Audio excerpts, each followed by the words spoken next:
Hello, my lovelies. I'm Jenny O, the author with no last name, and it's another Thursday extra video.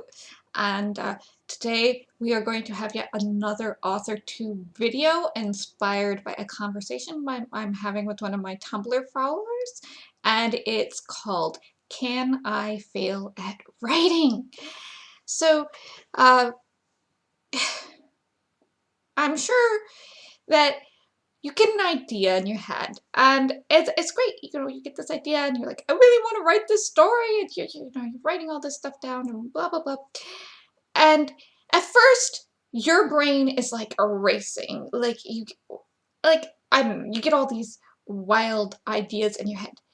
It's going to be so great. The story's going to be wonderful and amazing, and an agent's going to love it, and you're going to get a publishing deal, and then, it's going to be shopped out to studios, and studios are going to want to turn it into, a motion picture, a television show, an animated series, and then that animated series is going to get really popular, and people are going to love it, and they're going to make fan fiction, and they're going to make fan art, and there's going to be so much meta on Tumblr, and and just the brain is exploding, about how great this idea could be. And then, your endorphins come down, your dopamine, your serotonin come down, and the other half hits of that kind of thought spiral. What if I fail? What if I'm really no good at this? What if I can't execute my great idea? What if nobody likes it? What if it's awful and horrible and I don't, I can't even finish? What happens what if I'm just a bad writer and a bad person, and, maybe I shouldn't even start at all. Maybe I'm just too awful at this. And, you get stuck in this downward spiral. And this happens a lot if you have anxiety, or if you're ADHD or anything like that, or if you're having problems with serotonin absorbing type of thing. It gets really easy to get stuck in these thoughts that are very negative and self-sabotaging. And this doesn't just happen to neurodiverse people. It does happen to neurotypical people too. They don't know if they can do it. They have little episodes of, I'm not any good. And so, are there ways to handle this? Is there, it's not really logical. It's all emotion, and it's very, very hard to reason with emotion. Sometimes the best thing to do is to let yourself, dwell on this negativity for like 5 minutes, and you're going to set yourself 5 minutes, pick up your phone, set a timer, and, all right, think all these horrible thoughts for 5 minutes, and then you have to literally tell your brain to stop and divert it to something else. And I do this a lot to myself. I'll get anxiety, and I'll be thinking about something, and I'll be like, no, I can't think about this. I can't do anything about this. This is just emotion, and I have to think of something else. I have to change the track of my thoughts. But it's very easy to fall into these spirals because the brain, our human brain, is actually wired to remember the negative things better than we remember the positive things. It's a lot easier to remember, that insult somebody threw at you 20 years ago than somebody praising you even yesterday. And so, because our brain is wired this way, because, when we were early agrarian, hunter-gatherer type of society, when we were out there in the wild looking for stuff and gathering, doing the type of sowing that we did back then, it was for our brains, bad things happened, and for our survival, our brains became wired to remember those bad things so we could survive, so that we could live the next day. oh, those berries made me sick. Oh, that leaf over there made me itchy. Oh, I hear this growl or crack in the woods. I know that that's a wild animal like a wolf or a puma, and I need to get away. Oh, that big brown fuzzy thing that we call a bear. Back up slowly. You know, like, you remember those negative things easier because your brain is still, your ancient brain is still trying to remember things, to tell you this is how you survive. Don't do the bad thing and you will live another day. So that's why it is so much easier for us to get stuck into these circles of thought about how bad a person or how bad we acted socially, or, a skill, how bad we are at a skill, okay? Because writing is a skill. You can have talent at it, but you also have to have skill. You have to do it to form skill. So what is the answer to this question of, can we fail at writing? The only way we can fail at writing is if we don't start. I don't know if you've been out there socializing and you're talking with people and you're like, I'm a writer. And a lot of times I'll be in like random situations and I'll have somebody come back at me and go, oh, I want to write a book. And then they'll tell me their idea. And months later, I'll come back, weeks, and I'll ask them, well, how is your book going? Just being friendly conversation. They're like, oh, I haven't started, or whatever. Or, you should write it. You're probably really better at writing than I am. You're more experienced, or whatever. And I'm like, well, I don't have the same experience you do to be able to write the book and the idea in the way you would want it to be done. So, I don't think I could take that idea on and execute it properly in a respectful manner. And, so there are a lot of people out there who say they want to write a book, but many, many times they don't even get started. And then sometimes you get the people who get started and you ask them, how's your book going? And they're like, oh, I wrote another 100 words this week. And it's like, a book is 80,000 words. You're going to be here 800 weeks. Good. Okay. I'll get back to you in, I don't know, next year sometime, see how you're doing. Maybe by then you'll have 5,000 words for me to read. And, so it's, if you do not start, you can't, you failed. But if you do start, you have started. You are on that journey and you haven't failed, even if you're only writing 100 words per week. So the only way as an author, as a writer, you can fail is if you never start. Okay? If your goal is to write a book and you never ever start writing that book, well then obviously you failed the goal. But if you at least start writing the book, over time, you might suddenly have a pile of words that could be, a novel, or, an autobiography, or a bunch of poems. I don't know what you're writing. It doesn't matter to me. But you've started, okay? I'm not saying you have to complete it. I'm not saying you don't have to, it doesn't have to be organized. Nothing. As long as you start, you haven't failed as an author. Now, Nora Roberts says that she can edit a bad page, but she cannot edit a blank page. So just think of it that way. You can edit a bad page, but you cannot edit a blank thing. Now, what if I'm a bad writer? What if I'm no good at this? What if I'm horrible? What if I can't execute the story as I want it to be executed? Okay.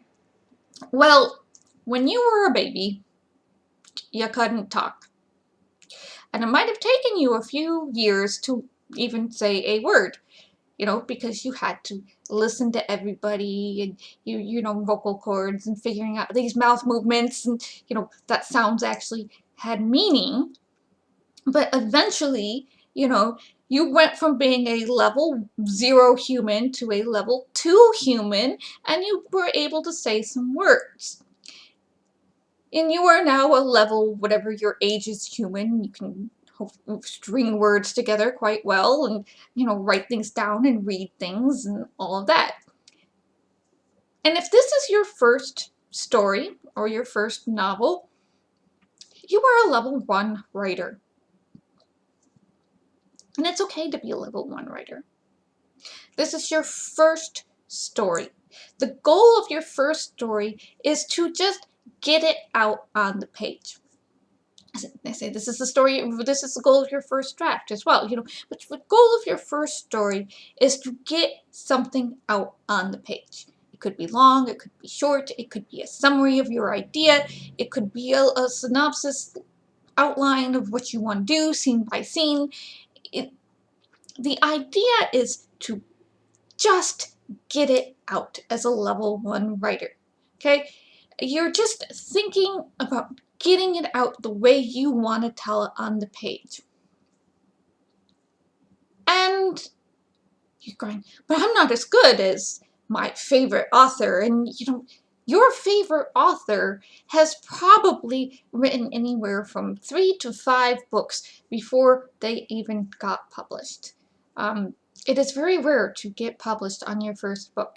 And if you do get published on your first book, you probably had like 5 or 6 edit rounds between traditional publisher editors and editors you've either bartered or paid for yourself. So a lot of work went into your first book to make it publishable. I know Jim Butcher's first book was edited several times before it was published. So those authors put in a lot of work before they were published. You are not reading their very messy first drafts. You're not reading the first book that might be like a drawer novel. You know, you're not reading the first stories that they wrote when they were 12, 13 years old. You are, you know, they're level 10, level 20 writers, and you are a level 1 writer. It's not fair to yourself to compare yourself to a level 10 or 20 writer, somebody who's been doing this a long time, because you don't have the skills and the tools in your toolbox that level 10, 20 writer does. You know, they have trained themselves to notice things. They've trained their instincts in their gut, and their reading comprehension as they're rereading and writing and editing and stuff like that. They have beta readers and editors and people at the publishing house to help them, their agent, things like that. They have a lot of tools that you don't. So it's okay for you as a level 1 writer to just put something out there on the page, and you can edit it. It can be edited. It could be put in a drawer for later to be edited in a couple years or rewritten for a couple years. So just because you're a beginning writer doesn't mean you're necessarily a bad writer.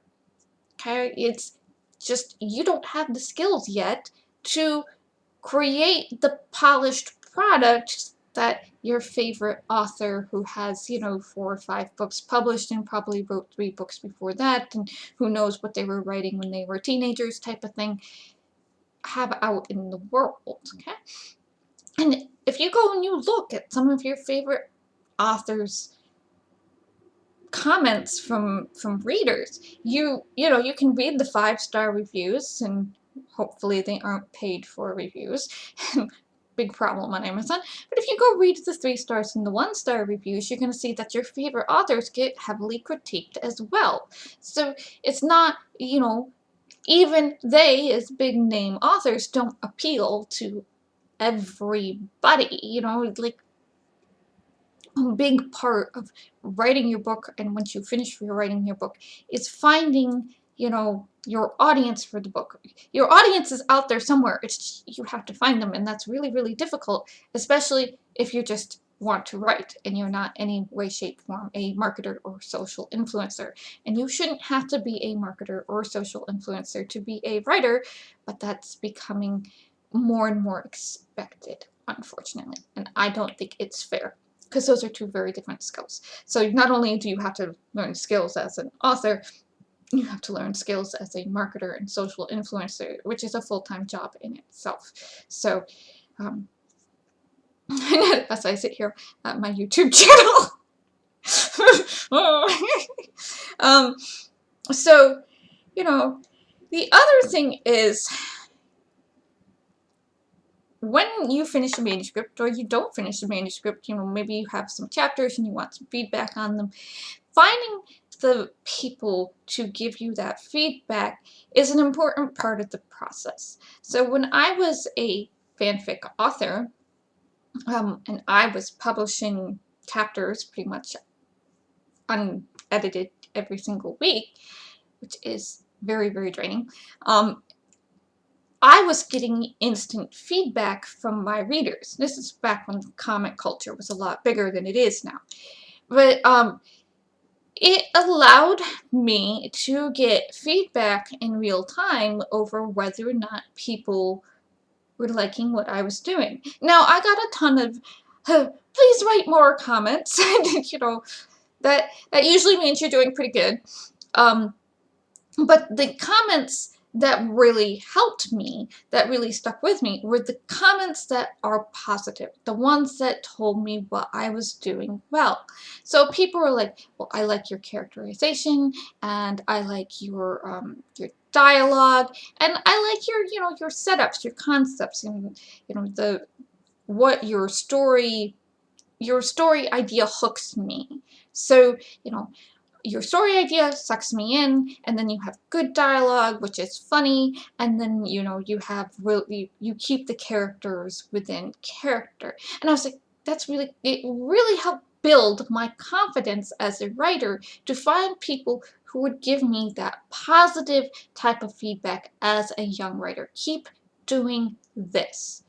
When you are a beginning writer, a level 1 to like level 3 or 5 writer, getting that negative feedback can really destroy your confidence.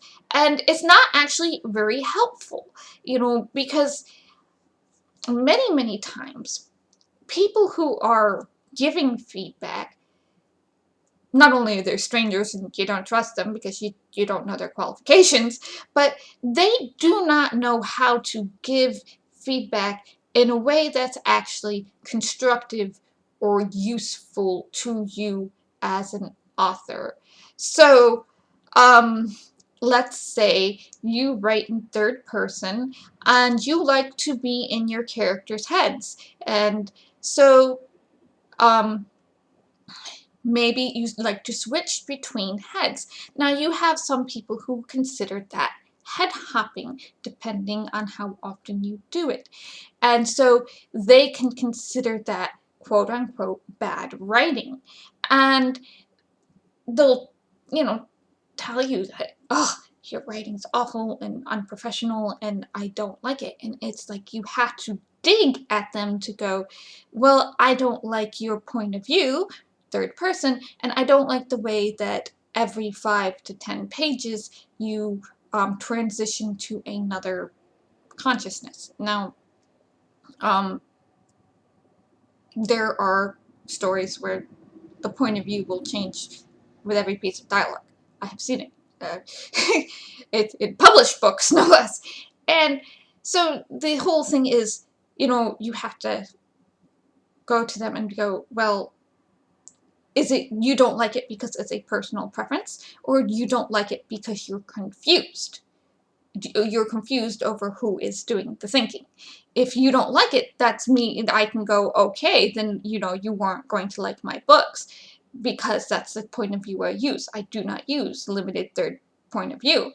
I don't stick with one person 99.99999% of the time, and I refuse because nobody can tell me what limited point of view is. You're arguing too much over about it, and it's just, usually it's not useful. You know, I think I have one book series in limited point of view, and it's not even published yet. Or is it, or are you confused? If you're confused, then I have to do something to make it so you aren't confused. So, you know, that is an important distinction, whether it's an opinion over point of view, whether or not you like it, versus an actual confusion to the reader issue. And a lot of people giving feedback just do not know how to put it that way. So you will get this very destructive type of feedback rather than constructive type of feedback. So you need to find for yourself somebody who says, you do this well, please keep doing this. And then, you know, you can personally be like, I feel I'm weak on this, and go looking for writing guidelines or writing advice and work on it for yourself. And, you know, when you have that confidence and when you have built up trust between you and your beta reader group or a group of readerships that, you know, is somebody that keep coming back, you can go to them and say, okay, you have told me all this time what I have done well, characterization, dialogue, and, you know, what was it? Oh, ideas, like the story hooks. What do I need to work on? For me, it was description and conflict, but I figured that out myself. You know, I didn't actually have to ask anybody. But like, but what do you think I'm weak at that can be improved? And, you know, is there something that, you know, you would like to see improved in my work that's not, you know, grammar and syntax and, you know, actual storytelling issues? I had a problem with, I went to an aunt once and she started telling me about my grammar issues. I'm like, no, auntie, did you like the story? I love you. Did you write the story? Did you like the story? Don't worry about my grammar. I have people I can talk to about my grammar. This is only like a second draft. You know? So, you know, and it is also really hard to learn how to ask for feedback too and be very specific about what you want versus, you know, could you give me feedback and then leaving it open-ended. That is a recipe for disaster. So, and if you're really worried about this, if you're really worried about what type of feedback you're going to get, write something short, post it over on AO3. There is an original section. Or post it to Wattpad. And like spread links around to people you know. Just say, go read this here. And they can leave you little anonymous comments.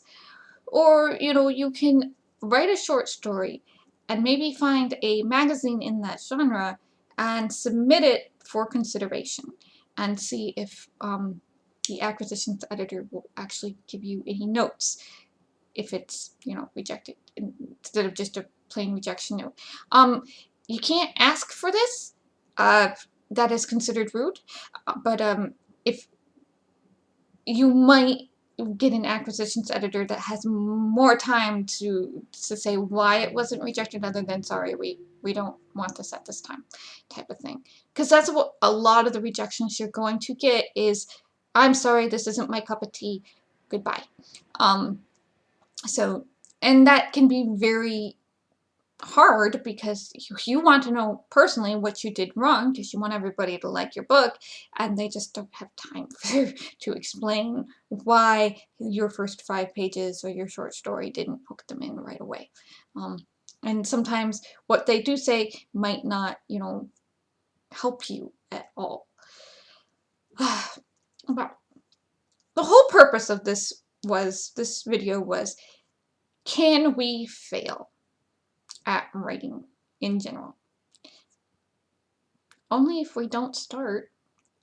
Look, if you have a problem conveying your theme, or a problem with the conflict, or a problem with having good stakes or character agency or whatever, or you know, you're your vocabulary, the way you talk in your novels, your syntax and things like that. All of that, and I do mean all of it, can be fixed in editing. But the only thing I can't fix is if you give me nothing to work with. If you gave me a blank journal and you're like, I want to write a novel, and I'm like, well, there's nothing in this journal. There's nothing I can say if this is good or bad. You know, this is good, or is this not my cup of tea, or, you know, you need to keep doing this.